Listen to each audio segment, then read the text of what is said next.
Hello, everybody. I'm Michael Jansen, Chief Research Officer for Everest Group, and today I'm joined by Amy Fong, Vice President of our Sourcing and Vendor Management Program. Hi, Michael. Great to be here. So today we're talking about the May quick poll that we did on corporate social responsibility for services sourcing.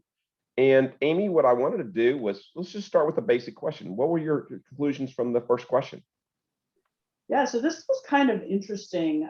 We ended up looking at this as a heat map because there's such variation across the different types of responsible sourcing practices on the left, or sustainable practices, and the different phases where organizations are looking at this information. The number one that came up with the most focus was around responsible labor practices and human rights.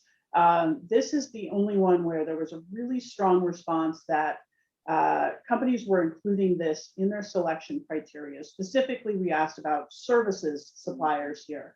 And I think there's a lot of reasons for this. There's, certainly services are all about people. So ensuring you have ethical practices in place is important. I also think that possibly as we've moved to more of a work from home environment, this one might raise up a bit higher on the priority list going into the future, as there is an opportunity for more abuses in this area when you have less ability to audit, less standardized practices.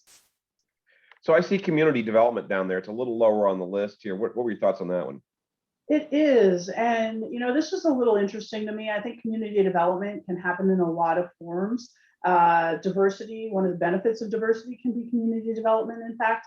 But what we've seen in services is specifically impact sourcing being the key channel for community development. And I think that's a tactic that a lot of several big organizations have really done quite a bit with, but others have not. So I wouldn't say it's really been a broadly adapted tactic, and that may be why.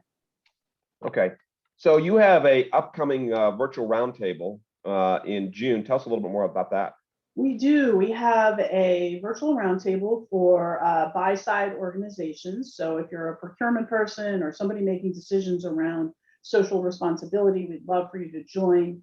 We'll discuss in a peer environment each of these factors and how they're being integrated into your selection, your supplier management, and I think that should be a really interesting discussion.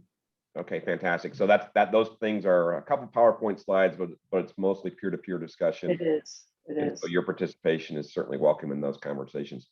So click the link below, and that'll take you to the registration page for that session. And Amy, thank you for your time. Thanks a lot, Michael. Good to see you.